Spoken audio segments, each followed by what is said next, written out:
This is Dr. KJ Reddy, senior orthopedic surgeon, joint replacement as well as sports specialist. ఈరోజు మనము మోకాళ్ళ నొప్పుల గురించి మాట్లాడుకుందాము.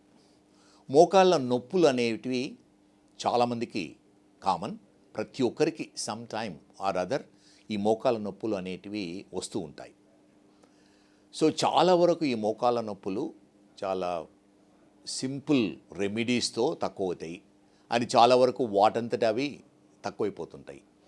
ఈ మోకాళ్ళ నొప్పులు చిన్నపిల్లల్లో వస్తుంటాయి, యంగ్స్టర్స్లో వస్తుంటాయి, మిడిల్ ఏజ్లో, ఓల్డ్ పీపుల్లో.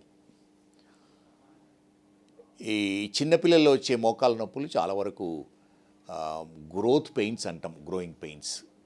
ఓసారి ఏమవుతుందంటే బోన్స్ సడన్గా గ్రో అయ్యి లిగమెంట్స్ కొంచెం స్లోగా గ్రోత్ ఉంటుంది. దానివల్ల ఏమవుతుందంటే ఎముకల పైన కొంచెం ప్రెషర్ పడి నొప్పులు వస్తుంటాయి. ఇవి గ్రోయింగ్ పెయిన్స్ అంటాము. చాలా వరకు ఈ గ్రోయింగ్ పెయిన్స్ అనేటివి వాటంతట వాటే తక్కువ అవుతాయి. ఎప్పుడు నొప్పి ఉంటుందో అప్పుడు సిమ్టమాటిక్ ట్రీట్మెంట్ ఇస్తాము. సింపుల్ పెయిన్ కిల్లర్సు, హీట్ కానీ కోల్డ్ ఫర్మెంటేషన్స్ అప్లై చేయడము, సింపుల్ క్రీమ్స్ అప్లై చేసి ట్రీట్మెంట్ ఇస్తుంటాము. చాలా వరకు అవే తక్కువ అవుతుంటాయి. ఈ యంగ్స్టర్స్లో నీ పెయిన్ అనేది ఒక్కోసారి ఏమవుతుందంటే నీ కింద భాగము స్వెల్లింగ్ వస్తుంది. దీన్ని ఆస్టియోకాండ్రైటిస్ ఆర్ షార్ట్ గుడ్ డిసీజ్ అంటాము. చాలా వరకు ఇది కూడా సెల్ఫ్ లిమిటింగే, కానీ నొప్పి వస్తుంది, స్వెల్లింగ్ వస్తుంటుంది. ఈ ట్యూబరాసిటీ అంటాం, ట్యూబరాసిటీ కొంచెము వాస్తుంది. ఎవరైతే స్పోర్టింగ్ యాక్టివిటీ చేస్తున్నారో ప్రాబబ్లీ వాళ్ళలో కొంచెం ఎక్కువ ఉంటుంది ఇన్సిడెంట్. ఎప్పుడైతే సిమ్టమ్స్ ఉంటాయో అప్పుడు ఫిజికల్ యాక్టివిటీ కొంచెం తగ్గించాలి. వాకింగ్ చేయొచ్చు, కానీ స్పోర్టింగ్ యాక్టివిటీస్ తగ్గించడం వల్ల చాలా వరకు రిలీఫ్ ఉంటుంది. వీటికి కూడా సింపుల్ రెమెడీస్తో, అంటే సింపుల్ పెయిన్ కిల్లర్స్, పారాసిటమాల్ లాంటిది, క్రోసిన్ టాబ్లెట్స్ ఉంటాయి కదా, అవి తీసుకోవడము, simple analgesic creams, heat cold applications వల్ల చాలా వరకు కంట్రోల్ ఉంటుంది. అప్పుడప్పుడు నీ క్యాప్ అంటే నీ సపోర్ట్ చేయడం వల్ల కూడా తక్కువ అవుతుంటుంది. యంగ్ ఏజ్లో అంటే 20 to 40 ఏజ్లో వచ్చే వాళ్ళకు కొంచెం ఇంపార్టెంట్. మోకాళ్ళ నొప్పులు జనరల్లీ వీళ్ళలో ఎవరికి వస్తుంటాయంటే ఇంతకుముందు ఇంజురీస్ అయ్యి వాటిని సరిగా ట్రీట్మెంట్ తీసుకోకపోవడం వలన, లేకపోతే అది డయాగ్నోస్ చేయకపోవడం వల్ల వస్తుంటాయి.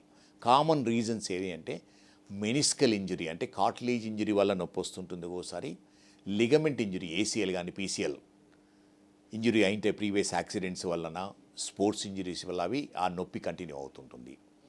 వీరిలో చాలా ఇంపార్టెంట్ ఏంటిదంటే డయాగ్నోస్ చేసి ట్రీట్మెంట్ తీసుకోవడం వల్ల ఆర్థరైటిస్ను మనం ప్రివెంట్ చేయడానికి వీలవుతుంది. అందుకని చాలా ఇంపార్టెంట్. ప్రాబబుల్లీ చాలామంది ఎక్స్పీరియన్స్ ఉండి ఉంటుంది. ఇంజురీ అయిన తర్వాత డాక్టర్ దగ్గరికి వెళ్తే ఎక్స్రే తీసి ఉంటారు. ఆ ఎక్స్రే చాలా వరకు నార్మల్ ఉంటుంది. కానీ ఎవరిలో అయితే ఈ సిమ్టమ్స్ కంటిన్యూ అవుతావు, ఎస్పెషల్లీ పెయిన్ కానీ, స్వెల్లింగ్ కానీ, గివింగ్ వే అంటాము, అంటే మెట్లు ఎక్కి దిగేటప్పుడు కొంచెం ఇన్స్టెబిలిటీ అనిపిస్తుంది జాయింట్, వాళ్ళు డెఫినెట్గా ఎంఆర్ఐ స్కాన్ తీసుకోవాలి. ఎంఆర్ఐ స్కాన్ తీసుకోవడంలో మనకు తెలుస్తుంది అంటే కార్టిలేజ్ మెనిస్కల్ ఇంజరీయా, లిగమెంట్ ఇంజరీయా.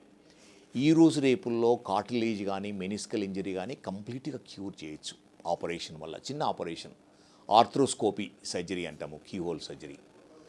ఇవి ట్రీట్మెంట్ తీసుకుని వీటికి కంప్లీట్గా క్యూర్ చేయడం వల్ల ఏమవుతుందంటే ఆర్థరైటిస్ కంప్లీట్గా మనము ప్రివెంట్ చేయొచ్చు. దీన్నే జాయింట్ ప్రిజర్వేషన్ అంటాం. మన ఓన్ జాయింట్ ప్రిజర్వ్ చేయాలంటే మన లిగమెంట్స్, కార్టిలేజ్ హెల్తీగా ఉండాలి. ఏమైనా ఇంజరీ అయినప్పుడు వాటికి అప్రాప్రియేట్ ట్రీట్మెంట్ తీసుకోవాల్సి ఉంటుంది. అదే ఓల్డ్ ఏజ్ వాళ్ళు అయితే, ఎవరైతే 50, 60స్లో నీ పెయిన్ కామన్గా ఎలా వస్తుందంటే ఆస్టియో ఆర్థరైటిస్ అంటాం, అరగదల వల్ల. ఈ అరుగుదల అనేది చాలా వరకు కామన్. కొందరికి ఎలా అంటే అరుగుదల కొంచెం ముందుగా స్టార్ట్ అవుతుంది, కొందరు లేట్గా స్టార్ట్ అవుతుంది. అది చాలా వరకు ఏమవుతుందంటే ఈ అరుగుదల వల్ల ఒక సైడ్ ఎక్కువ అరిగి వంకరగా, కాళ్ళు వంకరగా ఉంటాయి. సో ఈరోజు రేపుల్లో ఈ ఆస్టియో ఆర్థరైటిస్కు చాలా వరకు మనము ట్రీట్మెంట్ అవైలబుల్ ఉంది. స్టేజెస్ 4 స్టేజెస్ ఉంటాయి. 1-2 స్టేజెస్లో simple medication, exercise, physiotherapy, diet వల్ల చాలా వరకు కంట్రోల్ అవుతుంది. స్టేజ్ 3లో ఏమవుతుందంటే లూజ్ బాడీస్ ఉంటాయి. అందుకని వాళ్ళలో సింపుల్ ఆపరేషన్, కీహోల్ ఆపరేషన్ అంటాం, లేజర్ ఆపరేషన్ వల్ల మనము దీన్ని క్యూర్ చేయడానికి వీలవుతుంది. ఎవరికైతే సివియర్గా ఉండి స్టేజ్ 4 కంప్లీట్గా డ్యామేజ్ ఉండి నడవడం ఇబ్బంది అవుతుందో, నైట్ పెయిన్ వచ్చి రెస్ట్ పెయిన్ ఉండడం, వాళ్ళకు ప్రాబబ్లీ ఆపరేషన్ అవసరం ఉంటుంది.